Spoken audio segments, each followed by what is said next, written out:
سنة من قد أرسلنا قبلك من رسلنا ولا تجد لسنتنا تحويلا. أعوذ بالله من الشيطان الرجيم. بسم الله الرحمن الرحيم. وإلى عاد أخاهم هودا قال يا قوم اعبدوا الله ما لكم من إله غيره إن أنتم إلا مفترون.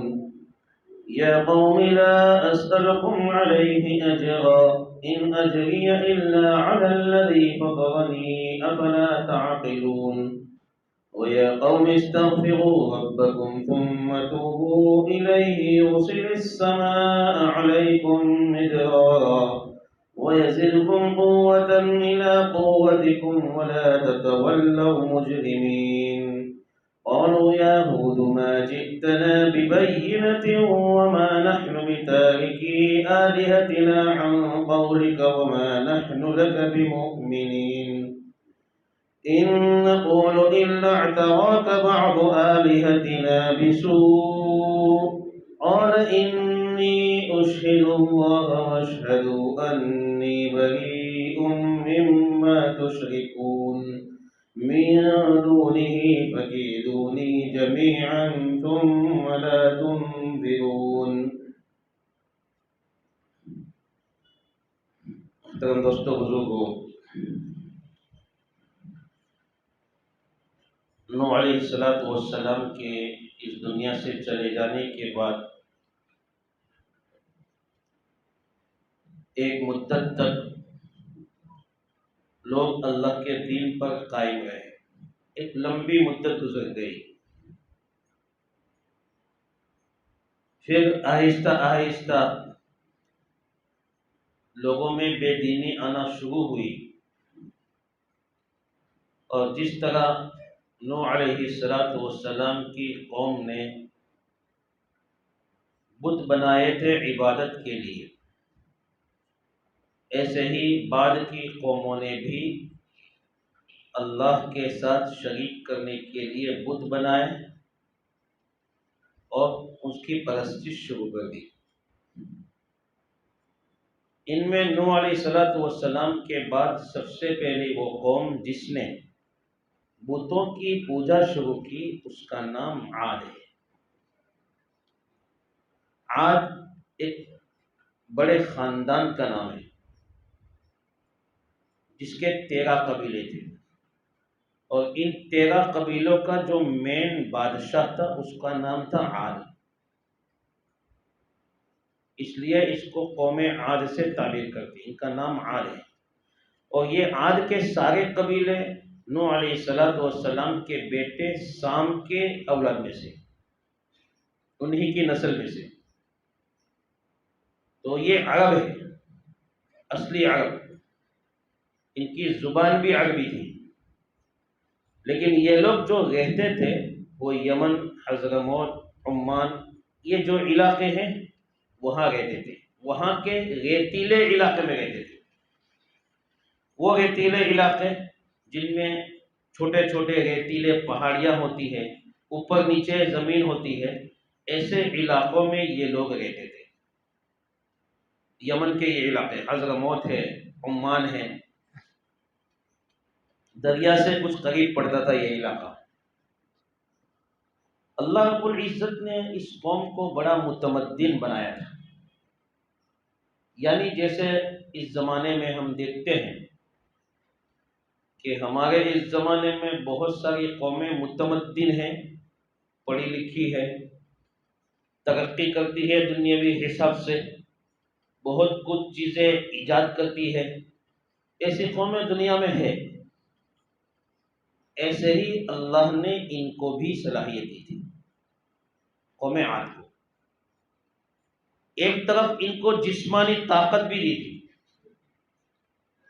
اسی لیے وہ دعوے کے ساتھ کہتے تھے من اشد منا قوہ، ہم سے زیادہ طاقتور کون، ایسا کہتے تھے. جسم کے حساب سے بڑا جسم، طاقتور جسم اللہ نے ان کو ایسا دیا تھا کہ آج تک ایسے کی کوئی قبیلہ اور ایسی کوئی قوم اللہ نے نہیں بنائی تھی طاقتور قوم اس وقت تک. اس کو قرآن کہتا ہے لم یخلق مثلها فی البلاد.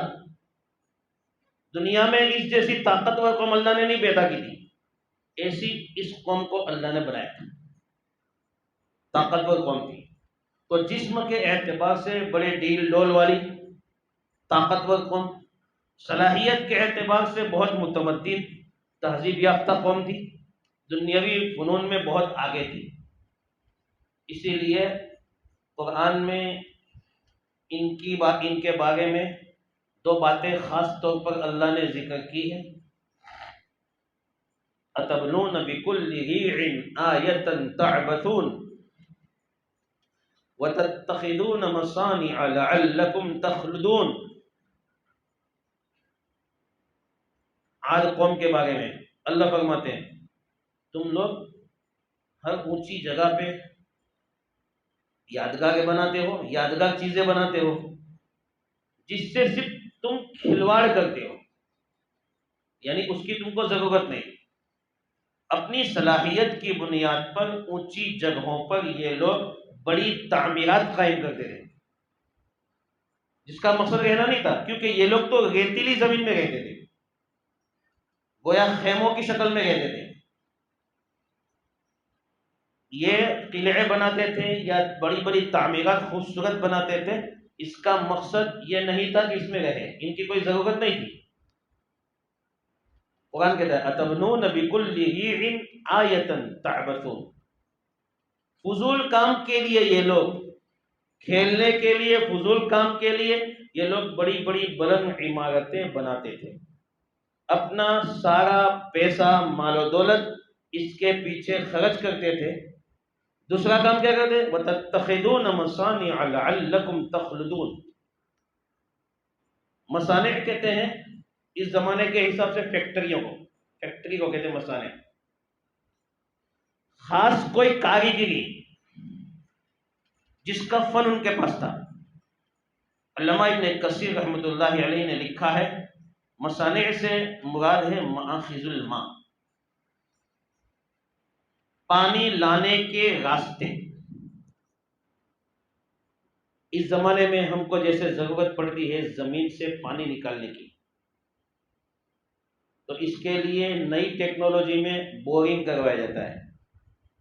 نیچے سے پانی لانے کے لیے سبمرسیبل پمپ بنایا جاتا ہے، اب اس کے ذریعے سے پانی پلایا جاتا ہے. یہ جدید ٹیکنالوجی ہے. اس طرح کی ٹیکنالوجی انہوں نے بنائی تھی. کس نے؟ عاد نے، قوم عاد، حضرت ہود علیہ السلام کی قوم نے. پانی لانے کے راستے کس طرح اس کو لایا جائے اپنے گھروں تک، اس کا طریقہ ان کو معلوم تھا. تو ان کو اللہ نے صلاحیت دی تھی، اور اس کی وجہ یہ بھی تھی کہ اس طریقے کے معلوم ہونے کی وجہ سے اور اس طرح کی چیزیں بنانے کی وجہ سے ان کی زمینیں بالکل شاداب تھی، باغ بغیچے کے حساب سے ان کی زمینیں بھی تھیں. ان کی زمینوں میں ہریالیاں تھی، اللہ نے ان کو دیا تھا. تو الغرض پورے علاقے میں یہ قوم، یہ 13 قبیلے مشہور تھے حکومت کرنے میں، طاقت کے حساب سے، جدید ٹیکنالوجی کے حساب سے، ان کی صلاحیتوں کے حساب سے، ساری چیزوں میں مشہور تھے. اللہ نے یہ ساری نعمتیں ان کو دی تھی، تو اس کا صحیح بات میں یہ اثر ہونا چاہیے تھا کہ اللہ کی ان نعمتوں کا شکریہ ادا کر کے یہ قومیں آگے بڑھتی، یہ قبیلے آگے بڑھتے اور اللہ کو راضی کرنے کی کوشش کرتے. یہ اس کا تقاضا تھا. لیکن جب بھی کوئی قوم اللہ کی نعمتوں کی ناشکری کرتی ہے اور اس کی ناشکری کر کے اللہ کی نافرمانی میں مبتلا ہو جاتی ہے اور غرور اور تکبر کرتی ہے، ظلم و زیادتی کرتی ہے، اپنی صلاحیتوں کو اور اپنی حکومت کو، اپنے پاور کو ظلم و زیادتی کے لیے استعمال کرتی ہے، تو وہ قومیں آخر میں تباہ و برباد ہو جاتی ہیں. اس لیے کہ اللہ نے ہر عمل کا بدلہ اس کی جگہ وہ آخرت کا دن بنایا ہے، لیکن کچھ عمل ایسے ہیں جو دنیا میں وجود میں آتے ہیں تو اس کا بدلہ آخرت میں تو ملے گا، لیکن اس کا بدلہ دنیا میں مرنے سے پہلے بھی انسان کو مل جاتا ہے، اور وہ ہے ظلم، زیادتی اور تکبر، اللہ کی نعمتوں کا انکار۔ جیسے قارون نے کہا تھا یہ سارا مال اپنی صلاحیت کی بنیاد پر مجھے ملا ہے، تو اس کو اس کی اس تکبر کا بدلہ تو اللہ قیامت میں دے گا، لیکن دنیا میں بھی اس کا وبال اس نے دیکھ لیا۔ بس ایسا ہی جو قوم، جو حکومت اس طرح کرنا چاہتی ہے، اپنی پاور کا، اپنی طاقت کا، اللہ کی نعمتوں کا غلط استعمال کر کے ظلم و زیادتی اور تکبر پر اترتی ہے، تو اس کا حال یہی ہوتا ہے۔ ایک دن آتا ہے وہ عیاشیوں میں رہتی ہے، ایک دن آتا ہے کہ پھر اس وقت اللہ اپنی رسی کھینچتا ہے اور اس وقت اس کو اس طرح ہلاک کرتا ہے کہ سارے لوگوں کے لیے وہ عبرت کا نشان بن جاتے ہیں۔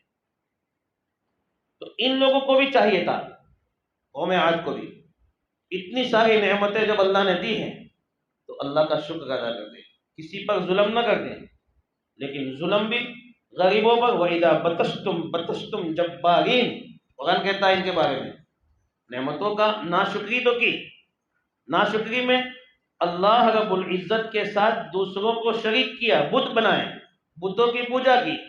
دوسرے نمبر پر ان کی بہت بڑی غلطی جو قوم نوح کی نہیں تھی، وہ غلطی ایک یہ تھی جو ان میں زیادہ تھی، مرنے کے بعد کا جو مسئلہ ہے کہ انسان دنیا سے چلا جائے، اس کے بعد اس کو دوسری دنیا میں جانا ہے اور قیامت کے دن دوبارہ زندہ ہونا ہے، جس کو بعث بعد الموت کہا جاتا ہے۔ اس عقیدے کو، بڑے بڑے عقیدے جو اللہ نے قرآن میں بیان کیے ہیں، ان میں سے ایک عقیدہ توحید ہے، تو دوسرا عقیدہ بعث بعد الموت کا ہے۔ یہ بڑا عقیدہ ہے کہ انسان دنیا سے چلا جائے گا، اس کے بعد اس کو عالم برزخ میں رہنا ہے۔ عالم برزخ ایک دنیا ہے، اس میں اس کو رہنا ہے۔ وہ دور گزر جائے گا اور سارے لوگوں پر قیامت آئے گی، اس کے بعد تیسرا عالم شروع ہوگا جس کو عالم آخرت کہتے ہیں، اس میں اس کو دوبارہ زندہ ہونا ہے۔ اور اللہ بار بار قرآن میں کہتے ہیں کہ ہم جب بغیر سیمپل کے نئے سرے سے پہلی مرتبہ انسان کو پیدا کر سکتے ہیں، تو دنیا میں سیمپل آنے کے بعد پھر اس کے بعد ہم دوبارہ کیوں زندہ نہیں کر سکتے؟ تو دوبارہ انسانوں کو زندہ کیا جائے گا، ہر ایک کو اس کے عمل کا حساب دینا ہوگا، اس کو عالم آخرت کہتے ہیں، اور اس عقیدے کو بعث بعد الموت کہتے ہیں، موت کے بعد دوبارہ زندہ ہونا۔ نوح علیہ السلام کی قوم کا یہ مسئلہ نہیں تھا، لیکن حضرت ہود علیہ السلام جن کو قوم عاد کی طرف نبی بنا کر بھیجا گیا تھا، ان کا یہ بھی مسئلہ تھا، یہ اس کا بھی انکار کرتے تھے۔ وہ کہتے تھے ہم لوگ مر جائیں، مٹی ہو جائیں، اس کے بعد دوبارہ زندہ کیسے ہو سکتے ہیں؟ عورتیں جنم دیتی ہے اور ادھر زمین نگلتی ہے، زمین کچھ لوگوں کو نگلتی ہے، اس کے مقابلے میں عورتیں کچھ لوگوں کو باہر لاتی ہے۔ یہ ان کا خیال تھا، اس خیال سے وہ جی رہے تھے، اس لیے وہ سمجھتے تھے کہ دنیا کی جو ساری نعمتیں ہیں، ساری طاقت ہے، یہ طاقت، یہ نعمتیں، یہ ہمارے پاس موت تک رہے گی، پھر ہم چلے جائیں گے تو کچھ نہیں، اس کے بعد کوئی حساب کتاب نہیں۔ اس لیے وہ اللہ کے ساتھ شریک بھی کرتے تھے، بتوں کی پوجا بھی کرتے تھے، اور اللہ کی بات ماننے کے لیے تیار نہیں تھے۔ حالانکہ زیادہ عرصہ نہیں گزرا نوح علیہ السلام کی قوم کو، ان کے عذاب کو، نوح علیہ السلام کی قوم پر جو عذاب آیا تھا وہ اس سے واقف تھے، لیکن وہ قومیں بھول جاتی ہیں، عیش و عشرت میں رہ کر قومیں بھول جاتی ہیں۔ ہم خود اپنے اوپر جائزہ لے لیں، بہت سارے اس طرح کی سزائیں ہم کو اللہ کی جانب سے ملتی ہے۔ ابھی کووڈ-19 قریب میں گیا ہے، 4 سال ہوئے ہیں، کورونا بھی گیا ہے، اس وقت ہمارا کیا حال تھا؟ کیا حال تھا؟ ہر ایک دوسرے سے بھاگتا تھا، یہ حال تھا۔ اس سے ہم عبرت لیتے ہیں تو آج ہمارا معاشرہ 100% روزے دار ہوتا، آج ہمارا معاشرہ 100% نمازی ہوتا، آج ہمارا معاشرہ 100% اسلام کے راستے پر چلنے والا ہوتا، آج ہمارا معاشرہ 100% نبی کریم صلی اللہ علیہ وسلم کی سنتوں کا پیروکار ہوتا۔ لیکن کیا ہے؟ دیکھو کیا ہو رہا ہے، بیاج بڑھ رہا ہے، لون کا لین دین بڑھ رہا ہے، غریبوں کا خون چوسنا بڑھ رہا ہے، جگاڑ بڑھ رہا ہے، چوری بڑھ رہی ہے۔ کون سا ایسا گناہ ہے جو ہماری سماج میں پنپتا نہ ہو؟ ہر قسم کی نافرمانیاں، زیناکاری عام ہے، بے پردگی عام ہے، سب خرافات ہے۔ عبرت نہیں، موقع چلا گیا، اس سے عبرت لینے کا مقام تھا لیکن نہیں لیا۔ 4 سال ہوئے، سب چیزیں بھول گئے، مرنے والوں کو بھی بھول گئے، سب کو بھول گئے۔ یہ ہوتا ہے، اس لیے ہم سمجھ سکتے ہیں کہ نوح علیہ السلام نے اپنی قوم پہ محنت کی، طوفان آیا، سارے لوگ ہلاک ہو گئے، جو بچے تھے وہ اللہ کے ولی تھے۔ پھر اللہ رب العزت نے آگے اس قوم کو بڑھایا، لیکن کچھ عرصہ گزرا تھا، وہ بس قوم بھول جاتی ہے، بھولنے کی عادت ہے، بھول جاتی ہے، واپس شرک شروع کر دیتی ہے۔ تو قوم عاد کو عبرت لینا چاہیے تھا نوح علیہ السلام کی واقعے سے، طوفان کے واقعے سے، لیکن اس نے عبرت حاصل نہیں کی، بلکہ تکبر کیا، گھمنڈ میں آ گئے، ان نعمتوں کا غلط استعمال کیا، اپنی طاقت کو ظالموں پر، غریبوں پر ظلم کرنے میں لگایا۔ وَإِذَا بَطَشْتُمْ بَطَشْتُمْ جَبَّارِينَ،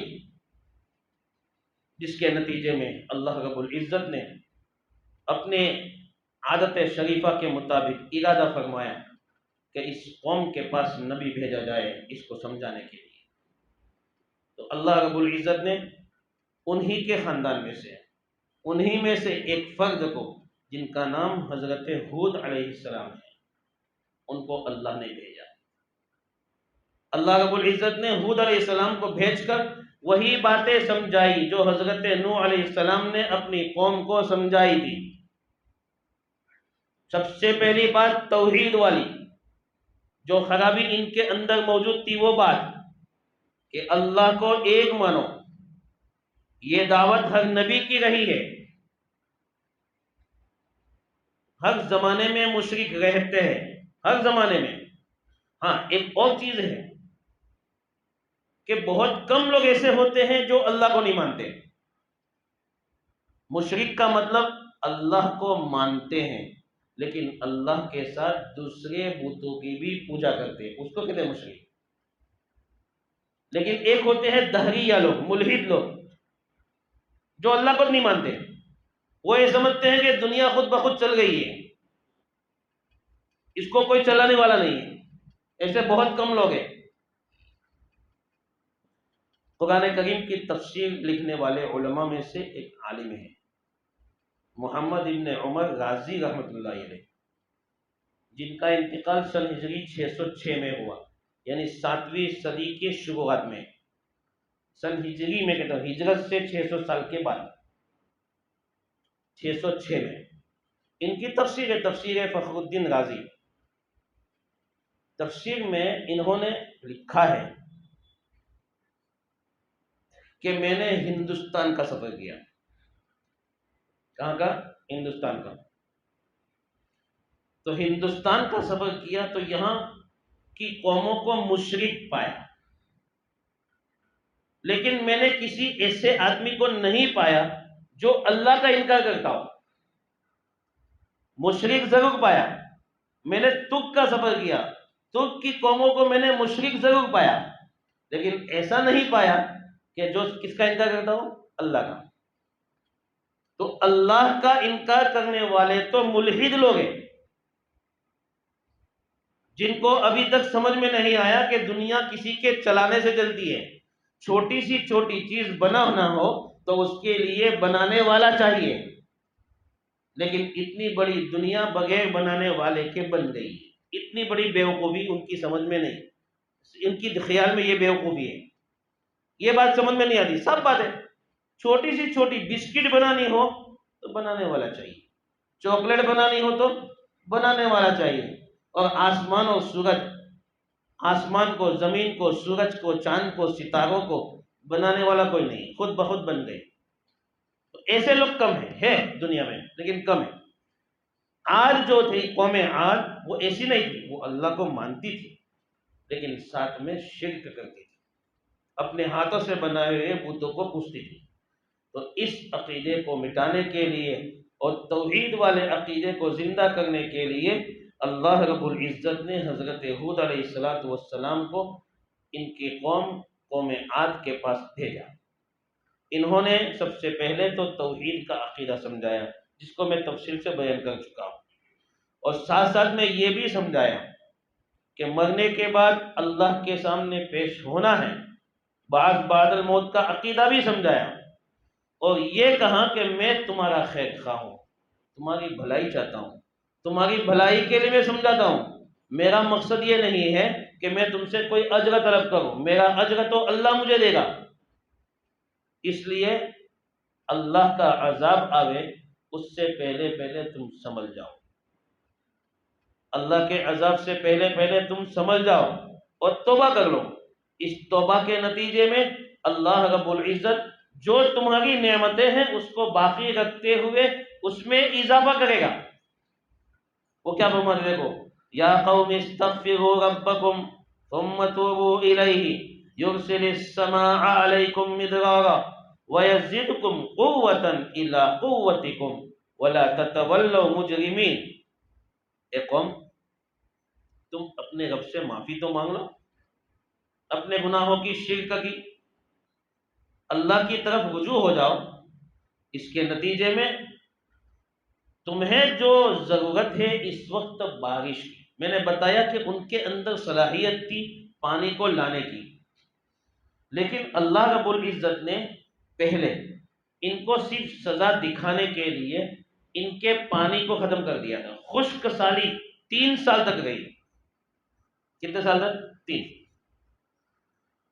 جو ان کے باغات تھے، جو سرسبز و شاداب رہتے تھے، ہرے بھرے رہتے تھے، وہ باغات خشک ہونے لگے پانی کی قلت کی وجہ سے۔ پانی ہو تو پانی لانے کی صلاحیت کام میں آوے، پانی ہی نہ ہو تو پانی لانے کی صلاحیت کس کام میں آئے گی؟ اس لیے تھوڑے سے چونکے۔ اس وقت حضرت ہود علیہ السلام نے ان کو سمجھایا موقع ہے، توبہ کر لو، بڑا عذاب آوے اس سے پہلے تم توبہ کر لو۔ اس کا فائدہ کیا ہوگا؟ اس کا فائدہ نمبر 1، خشک سالی اللہ ختم کر دے گا، تمہیں بارش سے نوازے گا، پانی دے گا۔ دوسرے نمبر پر وَيَزِدْكُمْ قُوَّةً إِلَىٰ قُوَّتِكُمْ، اللہ نے تمہیں جو طاقت دی ہے اس طاقت میں اور اللہ مزید طاقت بڑھائے گا، تمہاری طاقت اور بڑھا دے گا۔ وَلَا تَتَوَلَّوْا مُجْرِمِينَ، اس لیے تم مجرموں کی طرح روگردانی مت کرو، تم اللہ کی بات مان لو۔ لیکن ہر قوم کا جو طریقہ ہے نبیوں کے ساتھ، کہ قوم کو سمجھ میں نہیں آتا ہے کہ ہمارا خیر خواہ کون ہے اور ہمارا بدخواہ کون ہے۔ یہ ہر قوم کا حال ہے، چاہے نبیوں کے ساتھ ہو، چاہے آج کے زمانے میں ہو، ہر جگہ یہی حال ہے۔ سماج یہ نہیں سمجھتی ہے کہ ان کی بھلائی کون چاہتا ہے اور ان کی برائی کون چاہتا ہے، کون ان کے نقصان کے در پہ ہے، کون ان کے فائدے کے پیچھے ہے۔ سماج اس کو نہیں سمجھتی ہے، جس کی وجہ سے سماج کو بڑا نقصان ہوتا ہے۔ اس لیے اپنے خیر خواہ کو نہ سمجھنے کی وجہ سے سماج اس کے پاؤں کاٹنے کی کوشش کرتی ہے، تو اس سماج کو بہت بڑا نقصان اٹھانا پڑتا ہے۔ ہر نبی کی قوم نے ان کے ساتھ یہ کیا ہے، ان کو سمجھ میں نہیں آیا، بس وہ تو ایک بات کہتے گئے، ہم جیسا انسان ہمارے ساتھ کھاتا ہے، پیتا ہے، استنجا کرتا ہے اور کہتا ہے کہ میں اللہ کا نبی ہوں، اللہ کو تو چاہیے تھا وہ فرشتہ بھیجتے، ایسا کہتا ہے قوم، ایسے کہتی ہے۔ حالانکہ ایک جگہ پر تو اللہ نے یہ کہہ دیا، اگر تمہاری آبادی فرشتوں کی آبادی ہوتی تو ہم نبی بھی فرشتہ بھیجتے، لیکن تمہاری آبادی انسانوں کی آبادی ہے، انسانوں کی ضرورت کو سمجھ سکتا ہے کوئی تو وہ انسان ہی سمجھ سکتا ہے، اس لیے ہم نبی انسانوں میں سے بناتے ہیں۔ اس لیے قوم نے اپنے خیر خواہ کو پہچانا نہیں، اور کیا فرمایا، یا ہود ما جئتنا ببینہ وما نحن بتارکی آلہتنا عن قولک وما نحن لک بمؤمنین۔ کوئی دلیل لاؤ تمہارے نبی ہونے پر، کوئی معجزہ ہم کو دکھاؤ، کوئی چمتکار دکھاؤ، چمتکار دکھاؤ تو سمجھیں گے کہ تم اللہ کے نبی ہو۔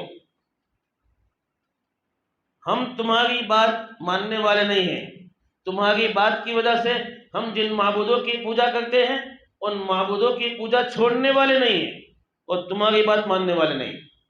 اور ہم کو کیا لگتا ہے، قوم کیا کہنے لگی حضرت ہود کو، ان نقول الا اعتراک بعض آلہتنا بسوء قال انی اشہد اللہ واشہد انی بریء مما تشرکون من دونہ فکیدونی جمیعا ثم لا تنظرون۔ قوم نے کہا ہم کو تو ایسا لگتا ہے کہ آج تک تم ہمارے معبودوں کو برا بھلا کہتے ہو نا، تو کسی وجہ سے ہمارے کسی معبود کی بد دعا تم کو لگ گئی۔ ہوتا ہے نا ایسا، ہمارا کسی سے جھگڑا ہو جائے اور بیچارہ جس کے ساتھ جھگڑا ہوا ہو قدرت کی وجہ سے، اللہ کے نظام کی وجہ سے بیمار ہو گیا، اس کو کوئی بیماری لگی، جو ہی انہیں اپنے تھاپڑ ماری تھی نا، یعنی یہ اپنے آپ کو اللہ کا ولی سمجھتا ہے۔ کیا سمجھتا ہے؟ اللہ کا ولی سمجھتا ہے کہ اس کو تھپڑ لگائی تھی اس لیے یہ اللہ کی جانب سے عذاب اس وقت آ گیا۔ ہم اتنی مرتبہ گناہ کرتے ہیں، دن میں 24 گھنٹے گناہ کرتے ہیں، پھر بھی ہم پر اللہ کا عذاب نہیں آتا ہے۔ وہ تو انسان سوچتا نہیں ہے، وہ نہیں سوچتا ہے، لیکن کس سے جھگڑا ہو گیا اور اس کے ساتھ کوئی واقعہ حادثہ پیش آ گیا، ایکسیڈنٹ ہو گیا، کچھ ہو گیا، بس تو سیدھا ہی لے لیتا ہے کہ میرے ساتھ ظلم کیا اس لیے اس کے ساتھ ایسا ہو گیا۔ تو یہ لوگ بھی نبی کو کہنے لگے ہمارے معبودوں کو تم برا بھلا کہتے ہو نا، اس لیے تمہاری عقل ٹھکانے نہیں ہے، نعوذ باللہ تم پاگل ہو گئے ہو، اس لیے ایسی بےکی بےکی باتیں کرتے ہو۔ ایسا حضرت ہود کو کہنے لگے۔